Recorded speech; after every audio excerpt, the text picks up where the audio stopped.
Jadi sesuai dengan apa yang sudah kita sampaikan di awal tadi pagi bersama Bapak Kabid Humas Polda Metro Jaya, saya menyampaikan bahwa malam hari ini menyampaikan update dari proses pemeriksaan saudari DC. Jadi setelah kita melalui tahap penyelidikan, kemudian kita mengumpulkan beberapa bukti dan keterangan saksi, kemudian dari hasil penyelidikan tersebut kita tingkatkan ke status penyidikan. Dari proses status penyidikan tersebut, sekali lagi dengan alat bukti yang ada, kemudian kita menetapkan saudari DC sebagai tersangka dalam dugaan tindak pidana pornografi sebagaimana tercantum dalam pasal 36 Undang-Undang Nomor 44 Tahun 2008 dengan ancaman hukuman 10 tahun atau denda 5 miliar. Saya kira itu saja cukup ya. Ada untuk kelengkapan bukti-bukti pasti ada. Pertama, karena menggunakan media sosial, karena menggunakan handphone, kemudian ada saksi di TKP yang tidak hanya dari pihak saudari DC, kan ada ini, dan kemudian ada keterangan ahli, baik itu ahli di bidang kesusilaan, kemudian budaya dan lain sebagainya. Ya, sedang kita dalami. Yang jelas apapun yang dilakukan di Indonesia ini ada norma atau ada etika, ada norma budaya, ada norma agama yang berlaku di masyarakat kita. Nah, tindakan yang bersangkutan ini tidak mengindahkan norma budaya dan agama. Begitu ya. Sementara tidak dilakukan penahanan, tapi sudah tetapkan tersangka. Saya Dinar Kendi, saya di sini ingin meminta maaf kepada seluruh lapisan masyarakat atas tindakan atau perbuatan saya kemarin yang berbikini di pinggir jalan. Saya menyesali perbuatan itu karena aku tuh orang yang buta hukum dan saya tidak tahu kalau itu bakal menimbulkan hukum. Dan aku nggak ngada-ngada ya, jadi memang dalam 4 bulan belakangan itu memang aku banyak tekanan, kayak merasakan stres, jenuh karena banyak pekerjaan yang aku ambil tidak sesuai dengan profesi aku. Kan aku sebelumnya DJ, tapi aku kayak ngambil profesi-profesi lain yang membuat aku tuh menjadi tekanan. Jadi selama 4 bulan tuh sebenarnya aku nggak cerita sama keluarga pun, aku tuh mendapatkan tekanan stres yang berat. Kayak 4 bulan ke belakang tuh aku bingung, kayak aduh gila, kerjaan aku sulit nih menurut aku gitu. Nah makanya kemarin tuh puncaknya yang aku tuh ya stres banget itu tuh ya, banyak berita di luar sana kayak salah gitu loh bang, kayak seakan-akan Dinar memprotes. Justru Dinar itu kayak tulisannya aja bisa dilihat itu Dinar stres karena PPKM diperpanjang, bukan memprotes, cuma itu kayak kepingin jalan. Aku tuh kayak pengen meluapkan kesetresan aku bang gitu, karena aku nggak bisa kayak mendem sendiri, terus aku cuman cerita sih ke orang dekat, cuman ya gimana ya, pengen lebih lagi gitu loh bang, karena banyak unek-unek sama di dalam kepala aku tuh kayak banyak hal-hal yang tidak bisa terrealisasi, terus jadi timbul stresnya tuh penuh gitu loh bang, kayak terus pekerjaan aku yang sekarang tuh ya tidak sesuai gitu ya. Semua tidak akan mengulangi lagi. Betul, dan saya sangat menyesali perbuatan saya. Dan mungkin kenapa harus melakukan aksi yang sedemikian itu? Aksi nekat itu kenapa? Ya itu pertama saya karena stres yang memuncak, jadi nggak tahu kenapa ya, itu spontan aja. Kejadian itu ya kayak ya udah terjadi aja gitu. Dan aku tuh memang ya dari 4 bulan ini memang banyak stres, dan aku kayak pendem terus puncaknya gitu. Walaupun aku memang belum ke psikiater ya bang, sama ini belum ya, karena kan semalam baru pulang, jadi aku tadi siang juga masih istirahat dulu gitu. Jadi sebenarnya kita mau ke psikiater, mau cek Dinar juga gitu, karena kan memang ya Dinar ini juga sih ya bang, ya kondisinya nggak tahu ya, aku juga nggak bisa menilai diri aku sendiri. Aku tuh dalam keadaan stres yang segimana gitu, karena aku butuh konsul. Itu saja yang saya harapkan. Dan banyak di luar sana tuh yang salah tangkap tuh, yang kemarin katanya Dinar melakukan protes. Dinar tuh bukan protes, itu tuh terhadap diri aku sendiri. Kayak itu kan tulisan buat aku sendiri sebenarnya, kayak aku stres itu kan kayak ke diri aku stres PPKM karena diperpanjang, PPKM aku diperpanjang. Bukan aku tidak setuju dengan PPKM, aku tuh selama ini aku tuh selalu mendukung kerja pemerintah justru. Kayak misalkan vaksin, kayak misalkan aku ada kerjaan di luar kota ya harus pakai surat kerja bla bla bla, aku lengkapin dokumen-dokumennya. Jadi aku tuh tidak ada melawan pemerintah, aku tuh pengen cepet si COVID ini cepet selesai gitu. Jadi aku tuh tidak ada sama sekali buat melawan pemerintah. Itu kayak kesetresan aku, kayak blunder di diri aku, dan aku tuh tidak ada menunjukkan maksudnya tuh menjelekan pemerintah atau tidak sama sekali. Itu ya amit-amit banget, aku nggak pernah seperti itu. Dan aku tuh ya sejauh ini aku kan memang belum pernah tersandung kasus juga ya Bang. Terus ya baru kali ini makanya aku shock lah gitu, tiba-tiba aku jadi tersangka.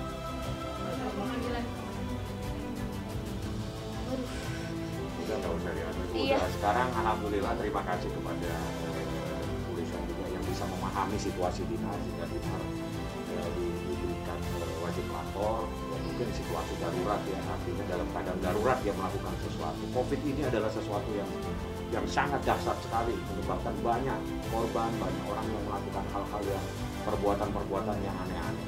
Salah satunya adalah mohon dimaafkan. Kita akan mematuhi proses hukum, tapi kami mohon kepada Bapak kepolisian bahwa ini adalah situasi darurat.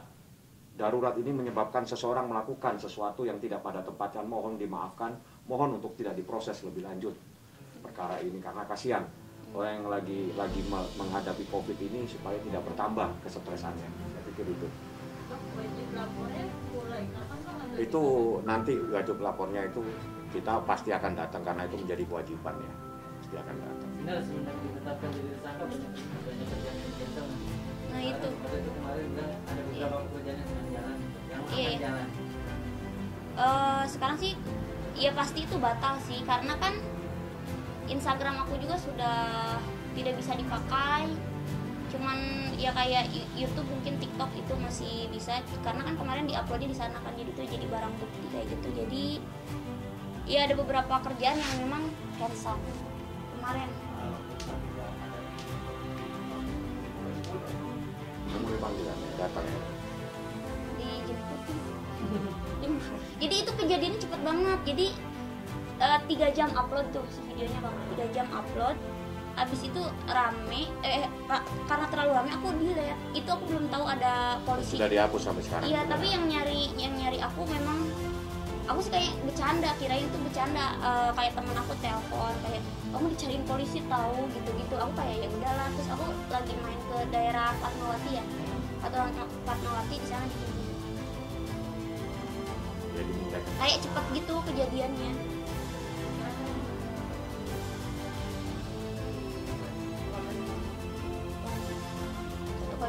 satu kali 24 ya memang aturannya. Akhirnya terus dia dipulangkan, dikasih kewajiban wajib lapor. Jadi kami apresiasi lah, jadi pemahaman dari kepolisian ya, bahwa memang dia lagi stres. Disampaikan bahwa kami lagi dalam keadaan stres melakukan ini. Darurat dalam keadaan COVID ini, sesuatu yang darurat menyebabkan banyak orang yang melakukan perbuatan yang aneh-aneh. Nah, itu tolong dimaafkan, tolong dipahami, biar Dinar meminta maaf bahwa itu adalah sesuatu yang tidak harus dilakukan lagi. Banyak yang bisa dilakukan, tapi jangan melakukan hal-hal yang pada akhirnya membuat dia sendiri yang susah. Ini juga sih pelajaran buat aku Bang, kayak oh kedepannya Harus karena aku hati-hati. nggak tahu sama sekali benar kalau itu tuh ternyata kita tidak boleh. Tidak boleh, karena ini kan di Indonesia. Ya udahlah, jadikan pelajaran. Mohon maaf, ucapkan secara tulus mohon maaf kepada masyarakat, tidak akan mengulangi lagi hal-hal yang demikian. Itu yang paling penting. Jadi kita juga berdoa mudah-mudahan COVID ini segera dihilangkan dari Indonesia ini, biar kita semua bisa bekerja normal, kita bisa mencari nafkah yang normal. Itu yang kita harapkan semua. Saya pikir demikian ya. Ini proses kan bakal berjalan terus nih. Setelah ditetapkan jadi tersangka, apakah ikut prosedur hukum atau memang mungkin mencoba untuk kasus ini ya nggak diproses lah? Kita akan ikutin proses, tapi kita memohon ya, ini situasi darurat menyebabkan seseorang melakukan perbuatan-perbuatan yang pada intinya tidak pada tempatnya. Mohon menjadi pertimbangan bahwa situasi darurat inilah bisa dijadikan dasar untuk tidak memproses lebih lanjut. Itu harapan orang yang lagi stres, kan begitu ya. Orang yang lagi stres berharap supaya tidak diproses lebih lanjut karena situasinya darurat, menyebabkan dia melakukan sesuatu yang tidak pada tempatnya, seperti itu.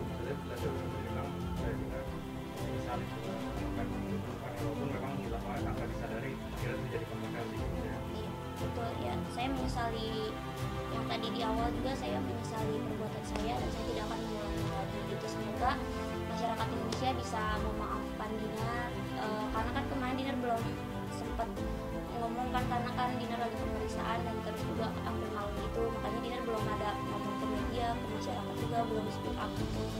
Ya Dinar, pokoknya sekali lagi mohon maaf kepada seluruh masyarakat Indonesia atas perbuatan yang saya perbuat. Saya janji tidak akan mengulanginya lagi.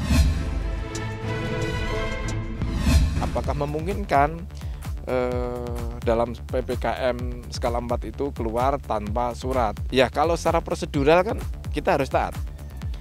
Aturan ada itu untuk ditaati, aturan ada untuk dijalankan kepada siapapun. Tapi kalau tidak sesuai ketentuan kan ini akan menjadikan kampanye terhadap protokol kesehatan, kampanye terhadap aturan pelaksanaan PPKM skala mikro itu kan menjadi jadi bahan pembicaraan di masyarakat. Loh, kok mereka bisa, kok dia bisa, kok yang lain bisa di dalam PPKM skala 4 ini, ke orang lain berbebas berkeliaran, sedangkan kami yang kerja ke luar Jakarta, masuk ke Jakarta aja harus membutuhkan prasyarat khusus.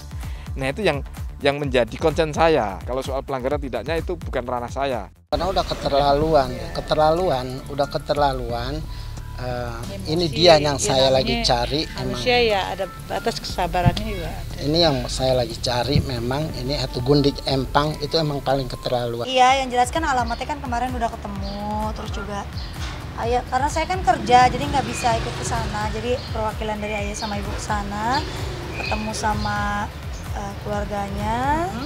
Dan ya kasihan lihat orang tuanya kan, keluarganya kan nggak tahu apa-apa. Terima kasih banyak buat semua fans-fans saya yang selama ini udah selalu support, baik itu Aiting Lisius maupun di luar Aiting Lisius, yang selama ini selalu standby 24 jam, mungkin kesehariannya selalu mantau saya, selalu support saya gitu, sampai akhirnya bisa ditemuin alamat si biang kerok ini, sampai semuanya datanya lengkap, semuanya jelas.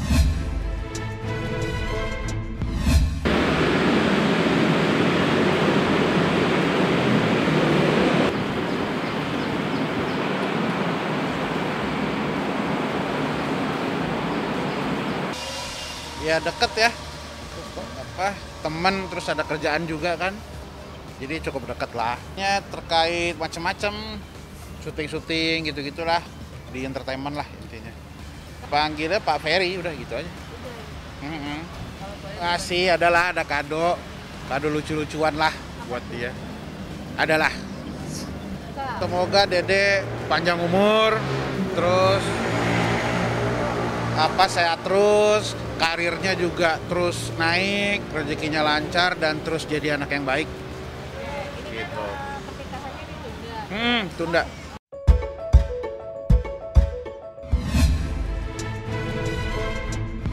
Muhammadar Rasulullah. Asyhadu anna Muhammadar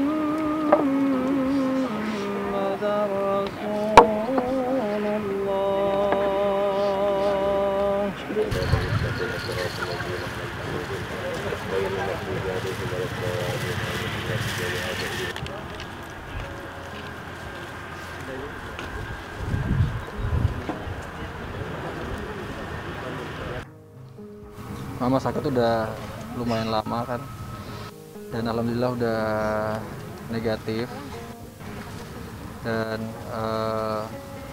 tapi memang nggak kuat karena after effect-nya setelah COVID. Sosoknya buat saya sih ibu yang paling, Mama tuh nggak pernah ngasih Irwan jangan gini, Irwan jangan gitu. Tapi Mama tuh selalu mencontohkan dengan dia gitu.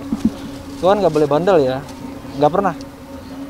Tapi ya yang dia suruh cuma Irwan ngaji, Irwan ini ya baik aja, Irwan tahu ya Allah dan segala macam.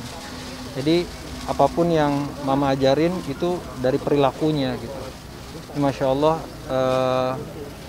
pas kayak gini saya baru ngerasa bahwasanya mama tuh jauh lebih berhasil dibanding kayak misalkan aku gitu bilangin orang gitu, jangan kayak gini ya, jangan kayak gitu ya, segala macam. Nah ini Masya Allah, ini pelajaran buat aku juga gitu. Mama orangnya nggak pernah ngebilangin orang, tapi dia nunjukin kelakuannya dia gitu.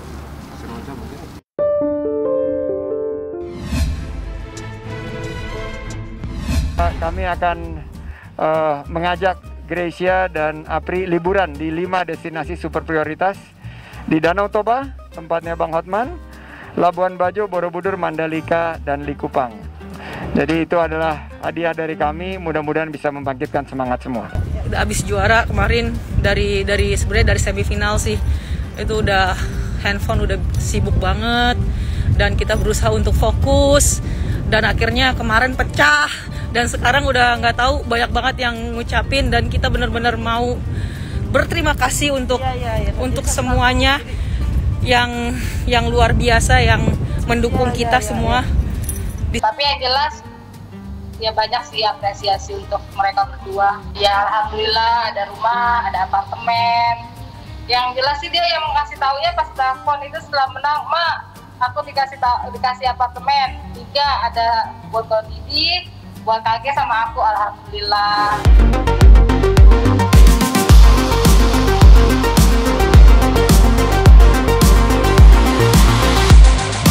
Gonna show my face there. Yaudah. 1, 2, ada orang. Iya, terima kasih. Kalian juga supporternya luar biasa. Sehingga kami bisa betul-betul mendapat dorongan yang kuat gitu loh di dalam lapangan. Sampai masih nggak nyangka sih. Sampai tadi makan. Sampai tadi bangun pagi ngelihat ada medali gitu.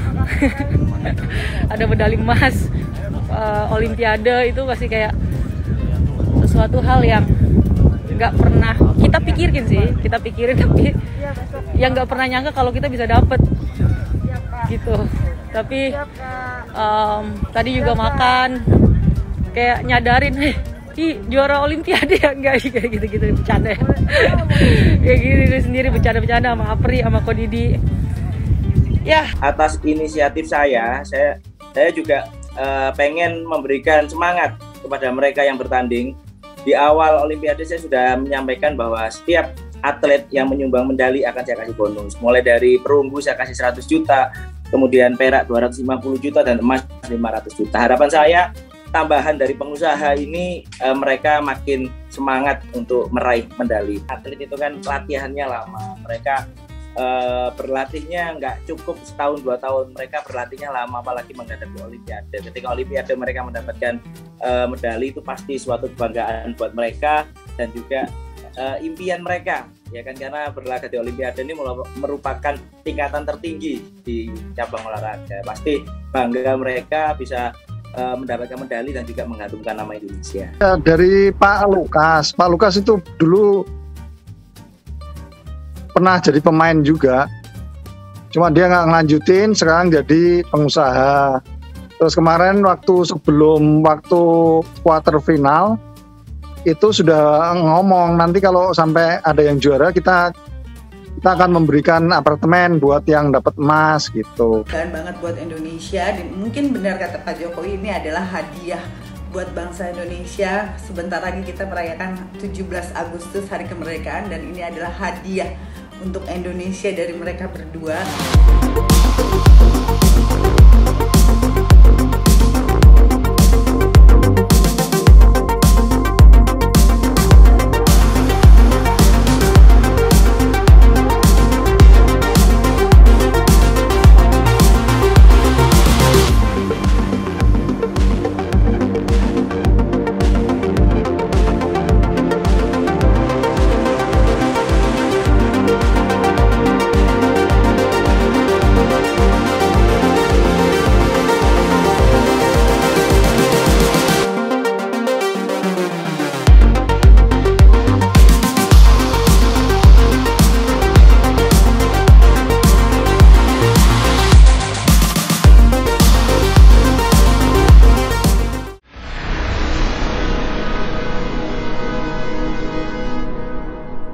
Jadi jangan lupa untuk subscribe Cumi Cumi.